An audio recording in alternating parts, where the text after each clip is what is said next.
Hello friends, কেমন আছো সবাই? আশা করি খুব ভালো আছো, আমিও ভালো আছি। চলে আসলাম আজকে একটা নতুন ভিডিও নিয়ে তোমাদের কাছে। বেরিয়ে পড়লাম এই রাতের অন্ধকারে। কোথায় বলো তো? চলো ভিডিওটা ফুল দেখতে থাকো, তাহলেই বুঝতে পারবে। রাত থেকে ঠিক ভোর হয়ে গেল, রাত পৌঁছে গেলাম রুমে। রুমটাকে খুব সুন্দর করে ক্লিন করা ছিল। পৌলমি চলে আসলো। তারপরে সকাল, যেহেতু আমরা কোনো রকমভাবে সকালের ব্রেকফাস্ট করিনি, তো ব্রেকফাস্টে ছিল সবার প্রথম লুচি, তারপরে ছিল কাঁচা পেঁয়াজ, কাঁচা লঙ্কা, তার সাথে ছিল ডিমের অমলেট আর সাদা আলুর তরকারি। তারপরে পৌলমি আর আমি সুন্দর করে রেডি হয়ে বেরিয়ে পড়লাম আমাদের ডেস্টিনেশনে, যেখানে এসেছি। সারপ্রাইজ! বলো তো কোথায় এসেছি?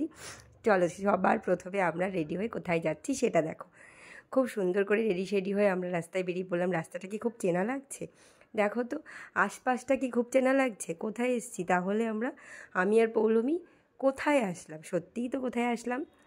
তারপরে দেখতেই পাচ্ছ বড় বড় বাসগুলো দাঁড়ানো, আর সামনেই পুরো সুন্দর ওয়েদার। তো তোমরা আশা করি গেস করে ফেলেছো এতক্ষণে যে আমি কোথায় এসেছি। হ্যাঁ, আমি এসেছি দীঘাতে। খুব মজা করছি, এত সুন্দর এত সুন্দর। আর দীঘাতে প্রত্যেকেই এসেছো আশা করি।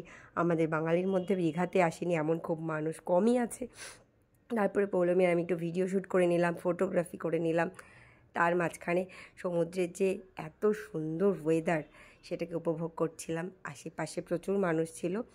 এটা ছিল নিউ দীঘা নয়, এটা ছিল ওল্ড দীঘা। আমরা ওল্ড দীঘাতেই ছিলাম। আমরা গিয়েছিলাম রাতে, বেরিয়েছিলাম রাতে। তারপরে ভোরের দিকে পৌঁছালাম। তারপরে ব্রেকফাস্ট করে বেরিয়ে পড়লাম দীঘার সমুদ্রে। তারপরে কিছুক্ষণ পৌলমীর সাথে খুব সুন্দর করে সময়টা কাটালাম, কারণ পৌলমীকে নিয়ে আসা এই হচ্ছে আমার সেকেন্ড বার দীঘা। তো প্রথমবারের কথা ওর খুব একটা মনে নেই, এবারেরটা হয়তো মনে থাকবে। তারপর একটু নাচের ভিডিও শ্যুট করে নিলাম। চলো, প্রথম ভিডিওটা এটা দিয়ে শুরু করলাম। আরও কিছু কিছু ভিডিও, অনেক ভিডিও আছে, সেগুলো তোমরা দেখতে থাকো। আর ভালো ভালো কমেন্ট করো, শেয়ার করো, আর অবশ্যই আমার ভিডিওটা কেমন লেগেছে সেটা জানিও।